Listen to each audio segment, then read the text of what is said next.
Rent-free. Rent-free. Lives in your head rent-free. Rent-free. Rent-free. Rent-free. All right. Lives in your head rent-free. All right. Action. What's up, everybody? This is your boy Tech Supreme, and it's official. Your boy's first solo dolo podcast in the history of me doing Pride podcast.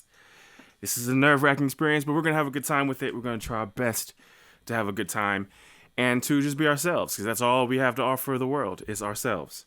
So I got my phone here. I'm just checking out the camera. It looks good from here. So let's do a little quick introduction. This is the first episode of Rent Free with Tech Supreme. I am the creator of this podcast, Tech Supreme. A lot of people in St. Louis know who I am. A lot of people don't. But I'll just do a brief introduction on who I am. I got my show notes over here, so if I look over here, that's why. I'm really excited about this podcast because this is, my first YouTube first podcast, audio second. A quick introduction to me. My name is Tech Supreme. I'm from St. Louis, Missouri, by way of New Jersey. Shout out to all my friends in New Jersey. I've been doing music for as long as I can remember, 96, 97, when I was a wee little lad. So everyone in St. Louis kind of knows me for the music production aspect of it. I worked with a lot of dope artists in St. Louis, had a lot of songs that resonated with people. A lot of songs on the radio, a few songs on the radio. We did a lot of shows. We did a lot of good things with music. And I'm happy to say that everyone that I've did music with is still doing music and is still seeing good success off of it and getting good attention. I think that's amazing. So that's where I come from. I come from the hip-hop production side of things. And through doing the music stuff, I've kind of branched out and done other things. One of those things that I did was broadcasting. I did a radio show at Washington University for many years with a bunch of just like friends and kind of just getting my feet wet. I kind of did that as a way to get more comfortable on stage because I was having to do a lot of hosting of shows. So I needed to be like super comfortable. So I keep looking at this because it's my monitor basically. I gotta stop doing that. Sorry if you're listening, it's weird. But I needed to get comfortable on stage. I was doing a lot of shows. So I decided to do a radio show at WashU. Shout out to DJ Trackstar. He's the one who kind of plugged me into that. And just kind of never looked back. Pretty much ever since that time in the early 2000s, I was doing that radio show. I've kind of been doing something along these lines of broadcasting and recording content. So from that, and this is all the while my other endeavors are coming into fruition as far as music and graphic design and art is concerned. So went from that to podcast. Went from radio to podcast. First podcast I did was Nightcap Podcast with Tef Poe. And then that changed over to the 60-Minute Shit Show with Sketch Sawyer. And then ended up being with, it started with me, Sketch Sawyer, and Hate Nate. And then Hate Nate, me and him got into it, which is a long story, but it was like one of our most crazy podcast episodes. Then we started doing it with just me and Sketch. And then we added his nephew, Caleb, which now I do another podcast with him, Ben, Caleb, and our friend Ryan. It's a lot of story, a lot of shit. We'll get into that in the future. But I say all that to say that, yeah, I've done podcasts before. I do podcasts now, and I kind of know what I'm doing. But this is a new one for me because this is in front of a camera, which I've been in front of plenty of cameras before. I was actually on the news last week.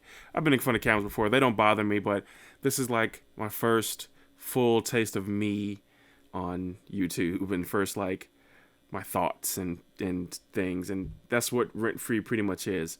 The definition of rent-free is basically stuff that lives rent-free in my head.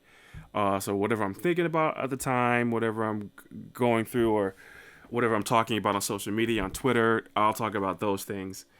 And that's kind of where rent-free came from, because I wanted to do something. It took me a while to figure out what to do with the podcast, but I wanted to do something that was unique to me, but not like overly done. Like if I just read the news, who gives a fuck, right? And if I just do pop culture stuff, we already do that with the Nerdy Bit Show, which, comes out every other week. And I love those things. But I want to do something that was my perspective on things and the way I see it. Like I want you to see life the way I see it. because as a late 30-year-old black man from New Jersey and grew up in St. Louis, who's traveled the country, and I've seen a lot of things, and I've met a lot of people, and I got a lot of experiences, and I've been through a lot. And I think, like, what's the point of ever going through anything, whether good or bad, if you don't share it, you don't talk about it. So, like, everything I talk about, it may not be serious, it may be serious, but it's just what I think, right? So, like, it's a compilation of my thoughts. I'm a big nerd. I got tons of Funko Pops. I got comic books everywhere. I got fucking Mr. Meeseeks tattooed on my hand. I have Spider-Man and Venom tattoos. Like, I'm a super nerd. So, like, a lot of the stuff that I will talk about that brings me joy is going to be, like, the comic book stuff and, you know, the movie stuff and the TV stuff, because I love consuming these things as well as, you know, other things. So that's going to be part of the show.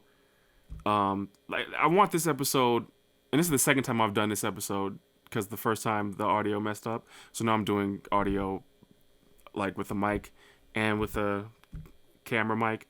So it's a little bit overkill, but I want to make sure, because I'm an audio guy, I want to make sure the sound sounds as good as possible. So until I find that final, like, plan, this is what it is. So these notes that I have for this show were something I came up with a couple days ago. Pardon my phone.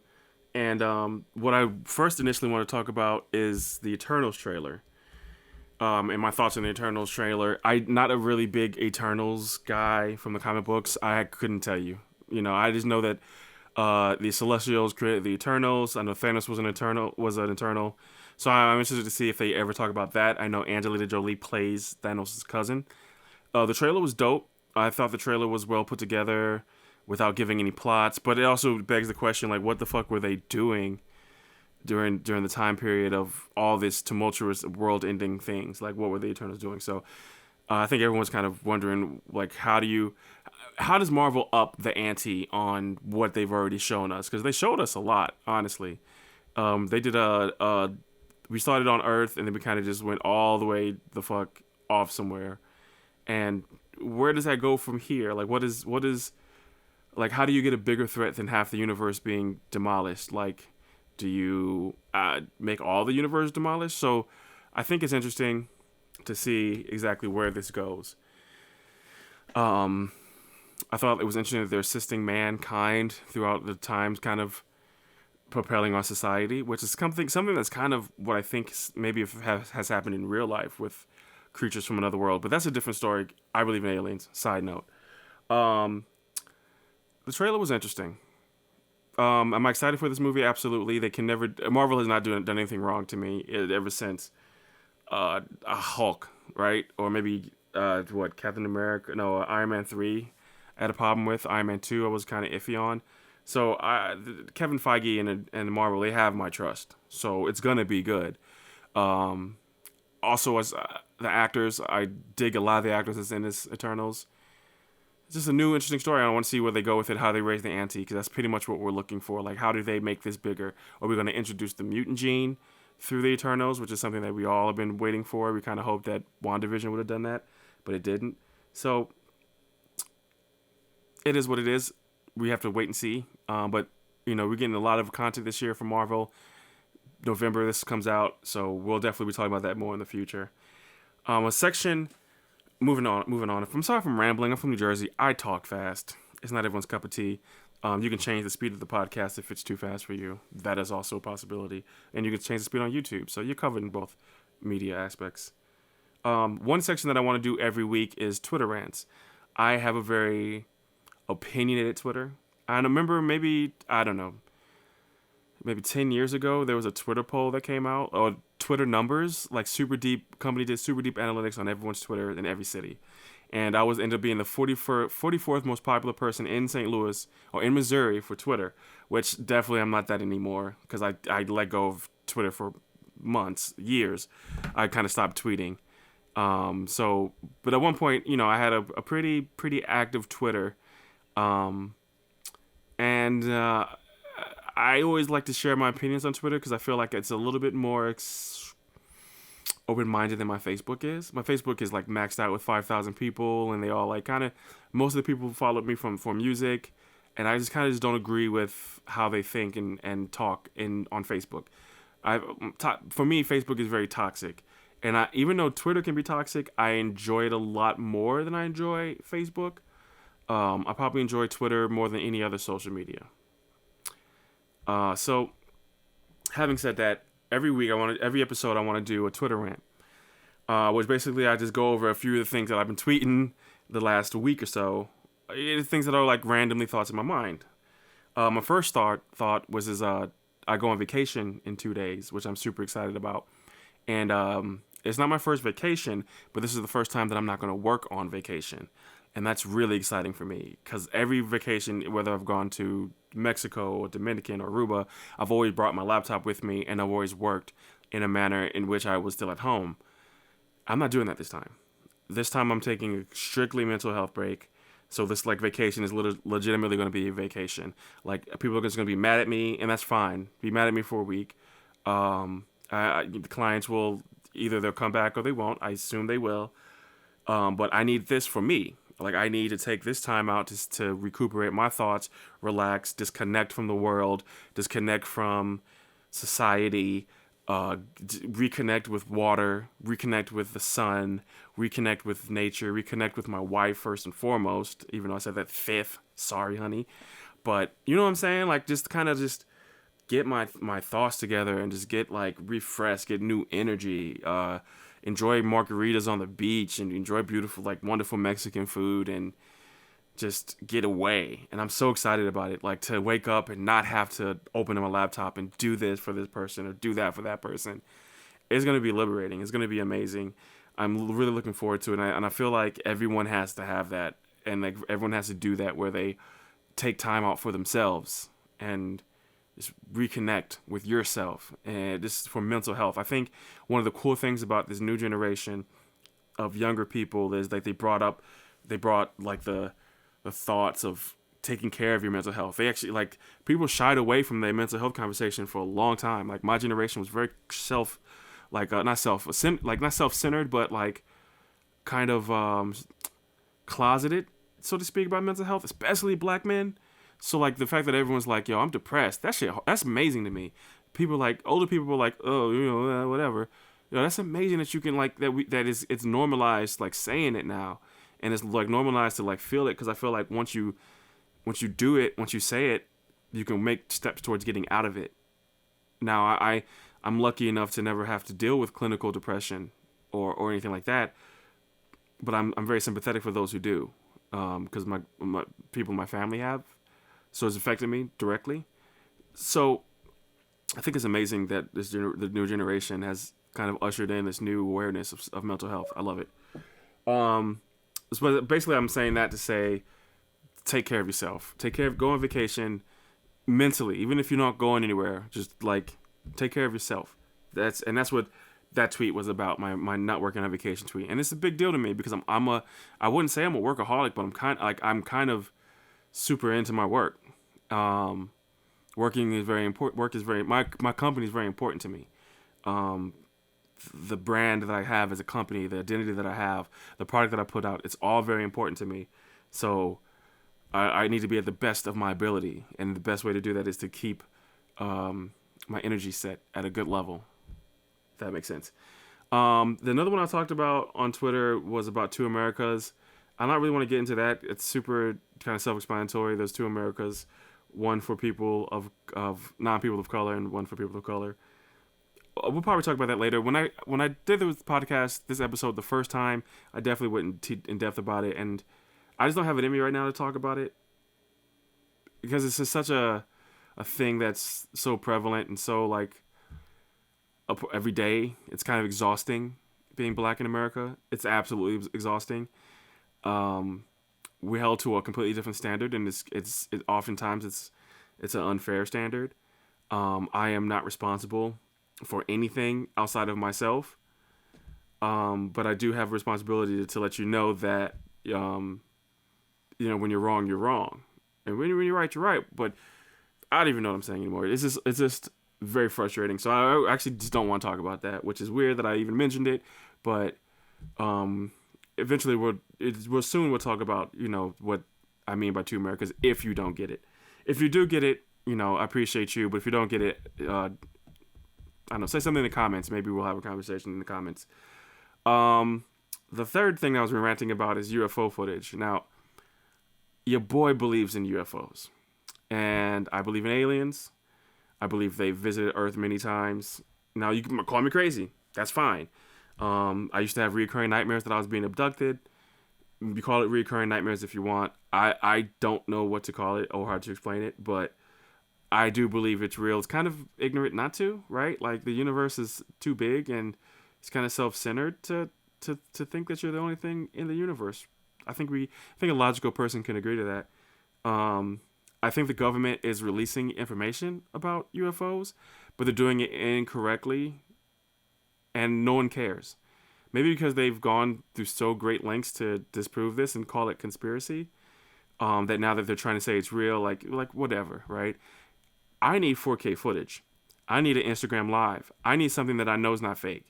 You live stream it, I'll believe it. 4K footage, I believe it.